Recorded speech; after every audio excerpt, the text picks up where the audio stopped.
안녕하셨습니까? 지난 일주일 동안에도 어떻게 주님의 은혜 가운데서 잘 지내셨죠? 오늘은 9월 13일입니다. 오늘도 예수님의 비유, 네 번째 비유를 가지고 하나님이 우리에게 주시는 메시지에 우리의 귀를 기울여 봅시다. 지난주부터 제가 여러분과 함께 찬양을 나누고 있는데 오늘도 찬양을 나누겠습니다. 오늘 부를 찬양은 두 개의 찬양을 부르겠는데 모두 떼제 찬양이 되겠습니다. 아시는 분들은 따라해 주셔도 좋겠습니다.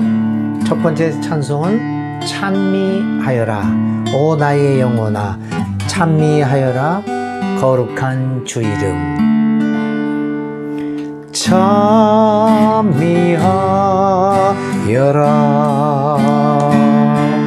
오 나의 영혼아 찬미하여라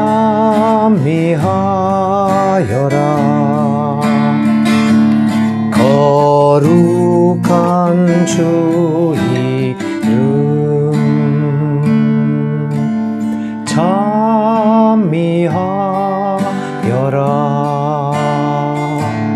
오 나의 영혼아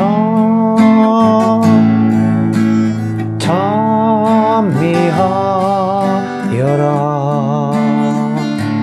거룩한 주 이름. 찬미하여라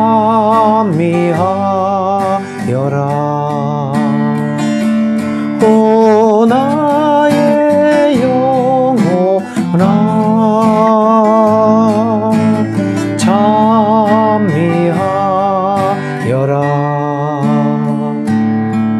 거룩한 주 이름.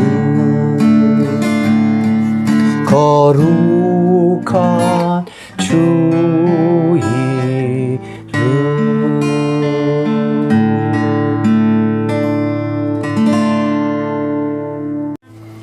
네, 우리가 두 번째 부를 떼제 찬송은 본래 스페인어로 작곡된 노래입니다. 그래서 먼저 제가 여러분에게 스페인어로 노래를 우리 함께 하고 또 한국말로 번역된 것도 함께 부르도록 하겠습니다. 제목은 두려워 말라. Nada te turbe, nada te espante, quien a Dios tiene, nada le falta, nada te turbe, nada te espante, solo Dios basta. Nada te turbe, nada te espante, quien a Dios tiene, nada le falta, nada le falle, nada te espante, solo Dios basta. 두려워 말라 걱정을 말라 주님 계시니 아쉬움 없네. 두려워 말라 걱정을 말라 주님 앞에서.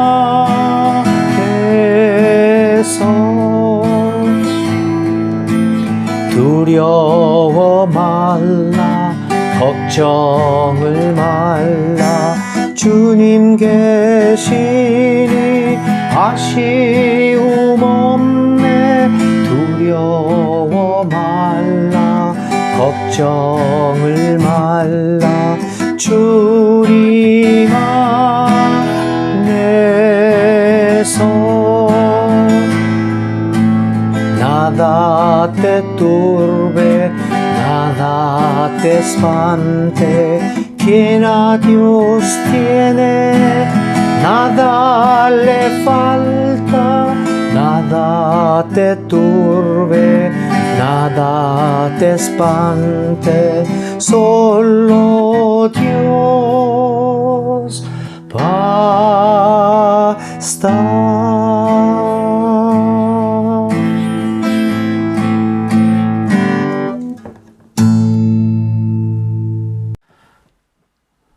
네, 오늘 9월 13일 예수님의 네 번째 비유를 생각해 봅니다. 예수님의 비유는 지난주에 말씀드린 것처럼 공감복음서에 공이 나타나는 비유들을 먼저 다루어 보기로 했습니다. 그래서 네 번째 오늘 우리가 다룰 비유는 마태복음 13장 31절부터 32절에 나오는 비유입니다. 그리고 이 비유는 마가복음 4장 31절부터 32절에도 나오고 누가복음 13장 18절부터 19절 사이에도 또 기록이 되어 있습니다. 근데 오늘 우리의 본문은 마태복음 13장 31절과 32절에 있는 말씀입니다. 제가 먼저 새 번역으로 읽도록 하겠습니다. 예수께서 또 다른 비유를 들어서 그들에게 말씀하셨다. 하늘나라는 겨자씨와 같다. 어떤 사람이 그것을 가져다가 자기 밭에 심었다. 겨자씨는 어떤 씨보다 더 작은 것이지만 자라면 어떤 풀보다 더 커져서 나무가 된다. 그리하여 공중의 새들이 와서 그 가지에 깃들인다. 아멘. 기록된 하나님의 말씀입니다. 오늘 함께 기도드리겠습니다. 하나님 아버지, 오늘도 예수님의 네 번째 비유에 대해서 생각해 보려고 합니다. 성령님, 우리에게 함께 오셔서 우리로 하여금 주의 말씀의 그 깊은 의미와 신비로운 주님의 그 메시지의 세계에 우리를 들어가게 하여 주옵소서. 예수님의 이름으로 기도를 드립니다. 아멘. 네, 예수님의 비유를 우리가 늘 읽지만 사실 그 내용은 굉장히 간단합니다. 오늘 우리들이 하고 있는 이야기와 비교해서 예수님이 가르침을 펼치기 위해서 사용한 비유들은 굉장히 내용이 간단하지요. 참 사실 그래서 우리가 오늘 그 예수님의 가르치는 그 방법에 대해서 우리가 한번 또 이렇게 생각해 볼 필요가 있습니다. 간단한 곳에 그 깊은 진리가 있다는 사실을 또 발견하게 되죠. 비유 내용은 간단하죠. 어떤 사람이 겨자씨, 근데 오늘의 표현은 뭐라고 그랬냐면 어떤 씨보다 작은 겨자씨를 가져다가 밭에 심었다. 그랬더니 얼마 후에 이 겨자씨가 변해서 다른 어떤 풀보다 큰 나무가 되었다. 그러니까 풀이 아니라 나무가 되었는데 그 나무가 되니까 새들이 와서 깃들고 쉴 수가 있게 되었다라고 하는 매우 간단한 내용입니다. 이 비유들은 지난번에도 말씀드린 것처럼 예수님의 비유는 주로 하나님 나라를 향한 것입니다. 하나님 나라를 어떻게 구체적으로 설명을 하기가 어렵죠. 그래서 주님께서는 이 일상생활에서 일어나는 여러 가지 일들, 그 사건들 속에서 특별히 이 농민이었던 이 사람들의 일상생활에서 벌어지는 일들 가운데 몇 가지를 선택하셔서 그것을 가지고 비유를 통하여 하나님 나라의 성격을 말하고 있습니다. 오늘도 마찬가지로 이 겨자씨 비유를 통해서 하나님 나라가 어떤 나라인가, 어떤 성격을 가지고 있는가를 보여주고 있습니다.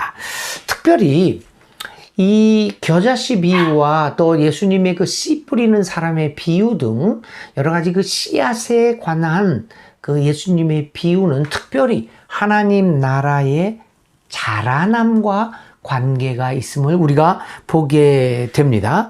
하나님 나라가 어떻게 성장하고 어떻게 자라는가에 대한 관심이라고 볼 수 있습니다. 자, 이런 그 예수님의 비유의 배경을 마음에 두고 오늘의 비유가 우리에게 전하고자 하는 메시지가 무엇인가를 한번 살펴봅니다. 예수님의 이 겨자씨 비유는 오늘 우리들에게는 커다란 반향을 일으키지 못할 수도 있습니다. 겨자씨 작은 것을 뿌렸는데 거기에서 뭐 열매가 이게 이렇게 나무가 나타났다. 겨자나무라는 것이 나타났다. 뭐 이런 것 정도로 이야기 들 수 있고, 이 겨자씨라고 하는 것이 우리에게 큰 의미를 주지 못할 수도 있습니다. 그런데 당시 예수님의 말씀을 듣고 있었던 예수님의 그 청중들에게 이 겨자씨는 어떤 의미를 주었을까? 상당히 우리와는 다른 의미를 주었을 것이 틀림없습니다. 예수님의 겨자씨 비유는 당시 예수님과 그의 제자들이 처해 있었던 삶의 정황을 대변해 주고 있었습니다. 그들은 아마 당시에 주위 사람들에 의해서 겨자씨같이 작고 보잘것없는 존재들이라고 하는 평가를 받고 있었을 것입니다. 거대한 종교 권력인 유대교의 바리새파 사람들과 서기관 그리고 제사장 또한 그들을 정점으로 형성되어 있는 이 종교적 권력과 제도의 시각에서 바라보면 이제 막 탄생한 신생 그룹인 예수를 중심으로 하여 그룹을 형성하고 있는 이 예수님 제자 공동체의 모습은 아무것도 의미를 갖지 못하는 초라하고 보잘것없는 공동체로 보였을 것입니다. 그래서 사람들은 예수의 공동체를 보잘것없는 아주 작은 세력으로 보았습니다. 근데 이렇게 예수의 공동체를 그런 시각으로 바라보던 것은 주위의 사람들뿐만 아니라 예수님을 중심으로 해서 모여있는 그 예수 제자 공동체들도 자신들에 대하여 그렇게 생각하고 있었을 것입니다. 아마 우리들은 이 예수의 공동체들은 숫자도 늘지 않고 늘 자기들만의 그 공동체를 형성하고 있는 작고 초라한 모습을 보면서 스스로 실망하고 있었을지도 모릅니다. 자신들의 초라한 모습을 가지고 무엇을 과연 어떻게 변화시켜 나갈 수 있을 것인가에 대하여 깊은 회의를 갖게 되었을 것입니다. 자, 이러한 분위기는 제자 그룹을 넘어서서 예수님에 대하여 호감을 가지고 있었던 사람들에게도 무엇을 할 수 있을 것인가? 라는 그 의식이 점점 확산되어 갔을지도 모릅니다. 그래서 이것은 이제 막 태동하고 있는 예수 공동체에게는 치명적인 일이 아닐 수 없었습니다. 과연 초라하고 보잘것없는 우리들이 무엇을 할 수 있을 것인가? 이 거대한 권력 앞에서, 이 거대한 제도 앞에서 작고 초라한 내가 무엇을 할 수 있을 것인가? 라고 하는 패배주의적인 생각이 들고 있었을지도 모릅니다. 그리고 이런 패배주의적인 생각은 공동체를 와해시킬 만한 매우 중대한 위협이 아닐 수 없었습니다. 오늘의 비유는 바로 이러한 위기에 처해 있는 예수 공동체에 주어지고 있음을 우리는 한번 생각해 보지 않을 수 없습니다. 오늘의 비유의 해석은 이러한 배경 속에서 읽혀져야 합니다. 오늘 우리들도 마찬가지입니다. 거대한 종교 권력 앞에서, 거대한 그 종교적 제도 앞에서 개인의 힘이 보잘것없이 느껴지고 있는 이 순간에 우리는 자칫하면 포기할 수밖에 없습니다. 과연 변화가 있을 것인가? 내가 무엇을 할 수 있을 것인가?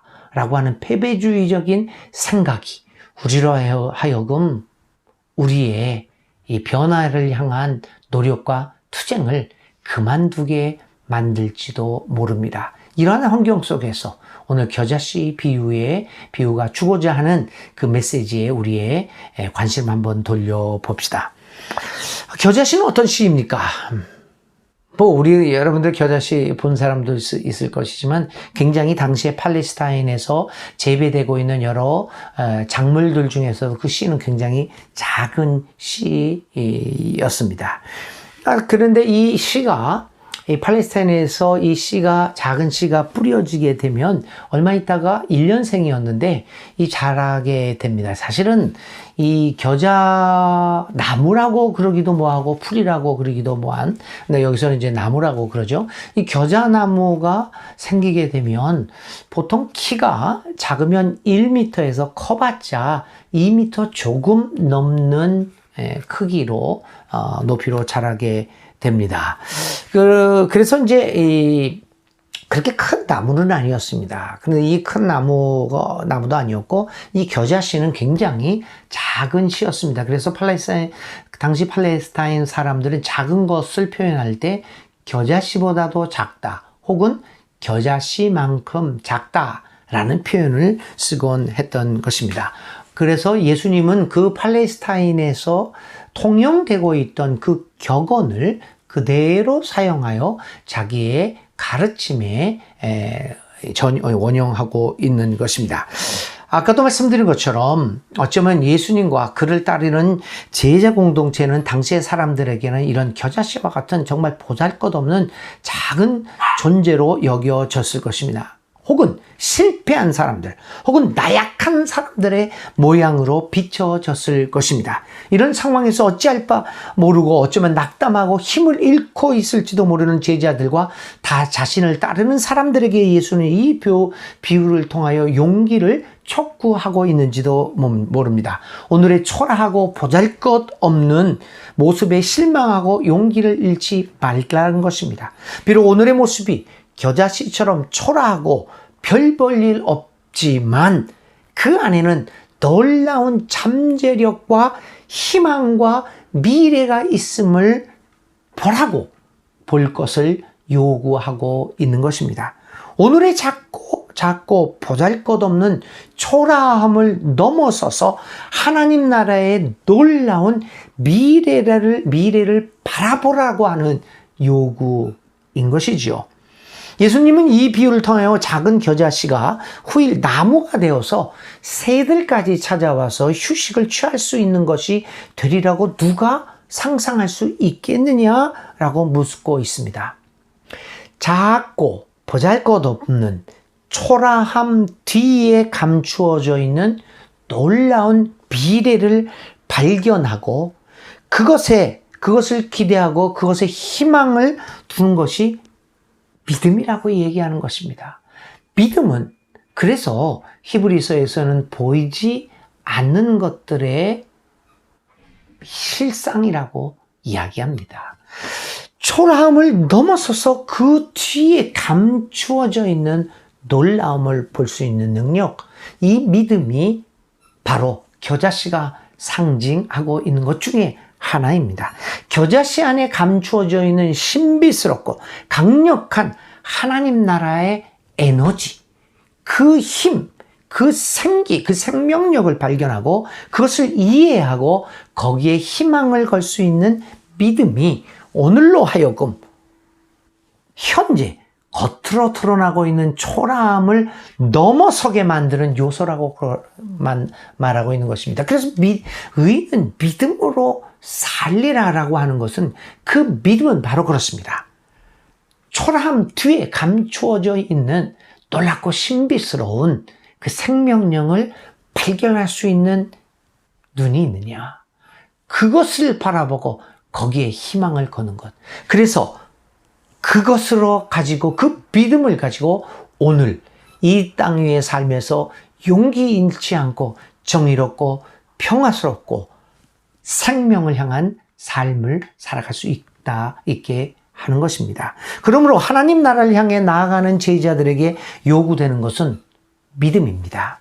예수님의 제자들은 이 비유를 통하여 믿음을 갖게 되고 힘을 얻게 될 것입니다. 그들은 비록 겨자씨처럼 오늘은 초라하고 보잘것없는 모습을 간직하고 있지만 그러나 언젠가는 새들이 깃들일 수 있는 하나님 나라를 이룰 수 있다는 희망을 보게 됩니다.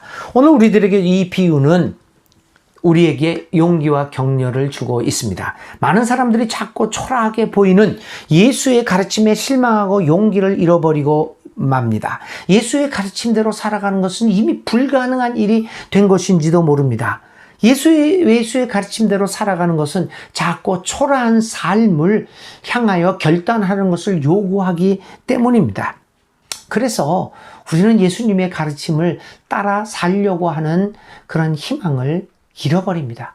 되지도 않을 일이라고 이미 우리는 생각하고 있기 때문입니다. 오늘의 목회도 여러분, 예수님의 가르침대로 하면 초라하고 작을 수밖에 없습니다. 오히려 예수님의 가르침은 한곁에 두고 세상의 성공 논리와 경영 원리를 오늘날 교회도 그대로 적용하면 크고 화려한 교회 효과가 발생하는 것을 어찌 하란 말입니까? 그래서 요즘과 같이 거대함을 사랑하는 사회에서 예수님의 가르침대로 살아가는 것은 초라하고 작은 삶을 각오하지 않으면 안 되는 것입니다. 그리고 그러한 작고 초라함은 많은 예수의 제자들로 하여금 실망하게 만들고 예수의 길에서 벗어나게 만드는 요소가 되기도 합니다. 이러할 때 오늘의 예수님의 비유는 또다시 우리들로 하여금 그 작고 초라함을 넘어서서 우리에게 다가오는, 그리고 겨자씨에서부터 시작되는 하나님 나라에 대한 희망을 갖게 만들고 있습니다. 교회 여러분, 오늘 우리들의 모습이 작고 겨자씨처럼 보잘것없다고 해서, 그리고 사람들이 우리 보고 너희들이 조그만 무리들이 보잘것없는 너희들이 무엇을 할 수 있을 것인가 라고 평가하더라도 실망하지 말아야 합니다. 하나님 나라를 그 안에 품은 겨자씨처럼 오늘도 작고 초라함을 넘어서서 하나님 나라를 향하여 힘찬 발걸음을 옮겨야 할 것입니다. 그러면 여러분, 겨자씨처럼 작은 것은 모두 하나님 나라를 향하는 것일까요? 작고 보잘것없고 초라한 것은 다 선한 것입니까? 그렇지 않습니다. 오늘의 비유에서 말하고자 하는 것은 작고 초라함뿐만 아니라 이 작고 초라함 속에 감추어져 있는 생명력의 그 메시지의 핵심이 있습니다. 작고 초라하되 생명력이 있느냐 없느냐의 문제라는 것입니다. 생명력이 있는 씨앗, 그것은 아무리 작고 초라할지라도 그것은 우리에게 희망을 주는 씨앗이라는 것입니다.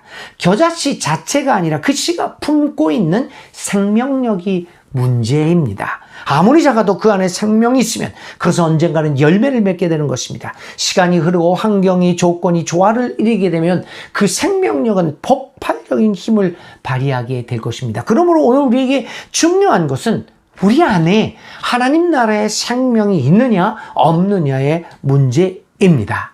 그러므로 이 겨자씨 비유를 듣고 있었던 당시의 청중들은 그 예수님의 비유를 통하여 자신의 삶의 모습을 돌아보았을 것입니다. 내가 작고 초라한 겨자씨 같은 모습을 가지고 있는 것은 틀림없다. 그러나 두 번째로, 내가 비록 작고 초라한 겨자씨이지만 저 살아있는 겨자씨처럼 내 속에 생명력이 있느냐 없느냐 자신의 삶의 모습을 되돌아보았을 것입니다. 그러면서 자신의 내면에서 자라고 있고 있는 용서선 치고 있는 예수님의 가르침을 생각해 보았을 것입니다.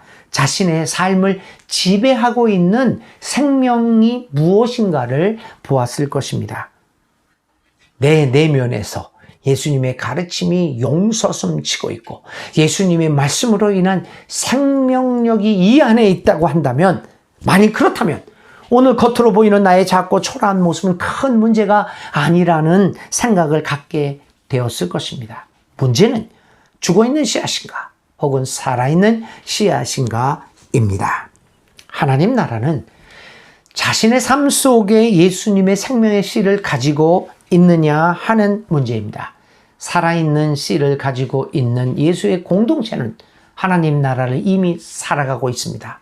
그러한 공동체는 우리 모두에게 생명을 주는 공동체가 됩니다. 그러므로 오늘 우리는 이 비유를 통하여 우리 스스로에게 질문합니다. 과연 나는 나의 삶에 예수님의 생명, 예수님의 가치가 나의 내면에서 자라고 있는가?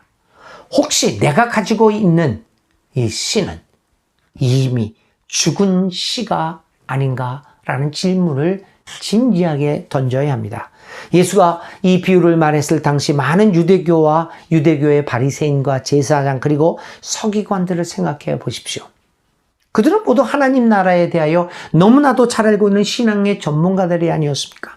그들은 정말 평생을 걸쳐서 자신의 삶에 하나님의 나라의 씨를 간직하고 살아가는 사람들이 아니었습니까? 그들의 삶의 중심에는 늘 하나님이 자리 잡고 있지 않았습니까? 그들이 하루에도 수차례 하나님을 향하여 드리는 기도, 철저한 율법 준수, 헌신과 헌금, 11조, 가난한 사람들에 대한 구제 등 그들은 언제나 하나님에게 충실된 삶을 살아갔던 사람들이 아니었습니까? 그들의 삶에는 하나님 나라가 이미 자리 잡고 있지 않았습니까? 그러한 그들에게 무슨 문제가 있을 수 있단 말입니까? 여러분도 한번 생각해 보십시오. 바리새인, 서기관, 제사장들 무슨 문제가 있습니까? 철저히 성전에 충성하고 철저히 종교 행위에 있어서 신실한 사람들이었습니다. 그들이 맨날 나쁜 생각, 부도덕한 생각을 하고 있었다고 우리는 그렇게 짐작할 수 없습니다. 그런데도 예수님은 그들을 향하여 이중적인 위선자라고 비판하셨습니다. 이유는 한 가지입니다. 그들이 가지고 있던 씨가 생명이 없는 씨였다는 것입니다.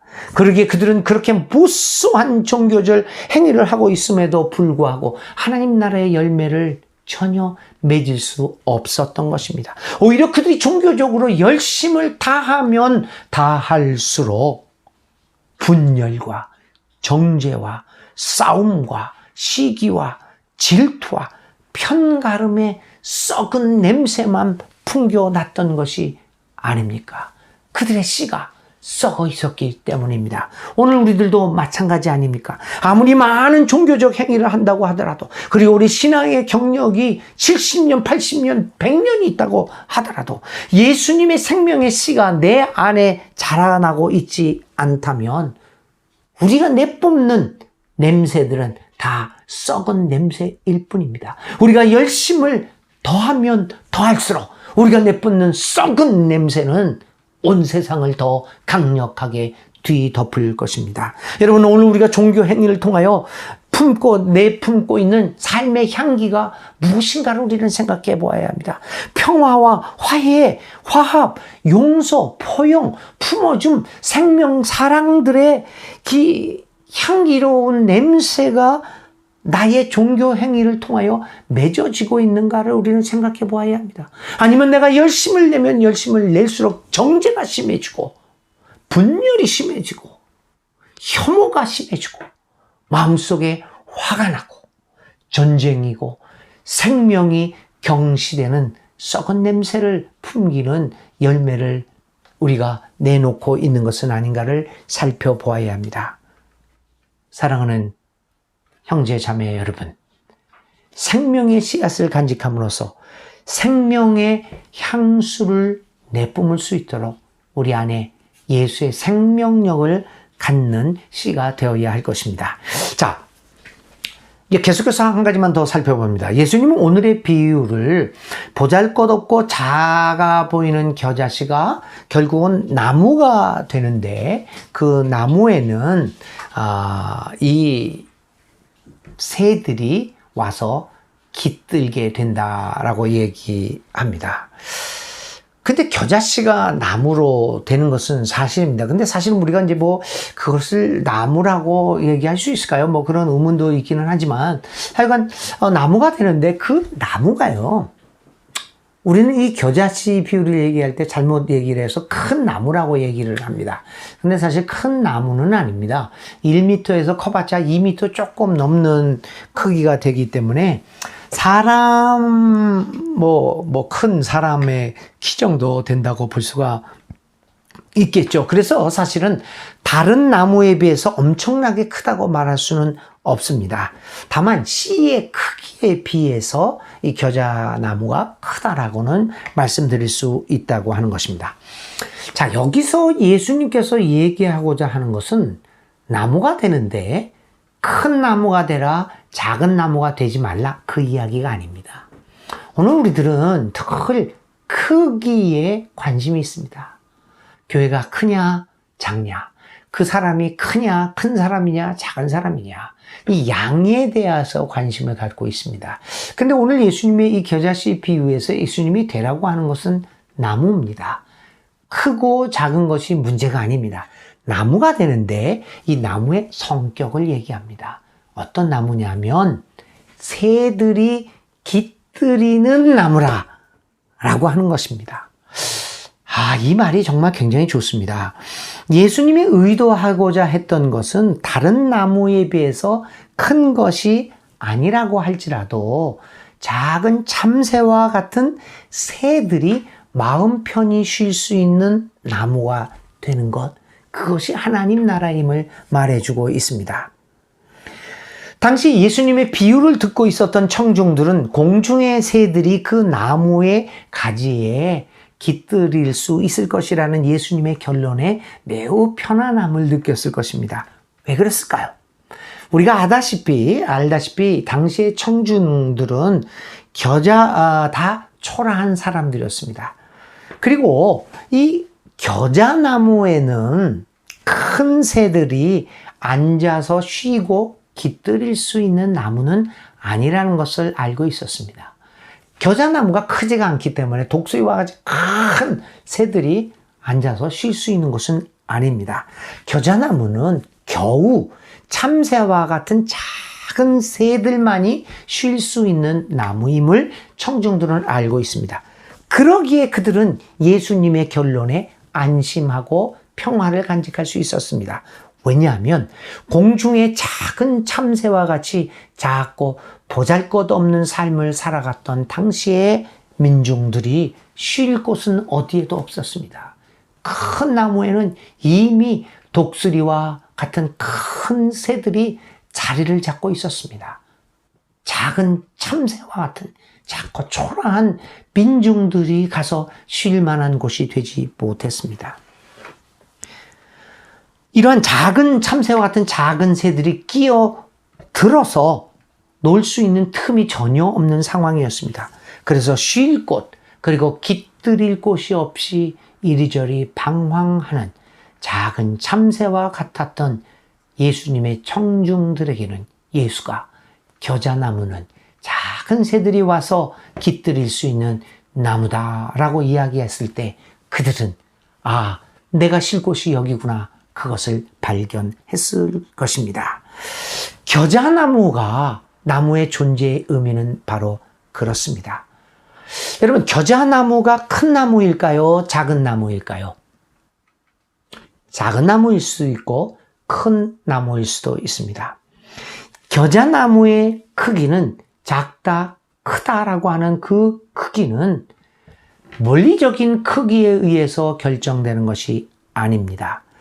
겨자나무가 크다라고 말씀할 수 있는 것은 작은 새들로 하여금 겨자나무 가지에 앉아서 쉬고 또 깃들일 수 있도록 해주는 넉넉함과 풍요로움에 의한 것입니다.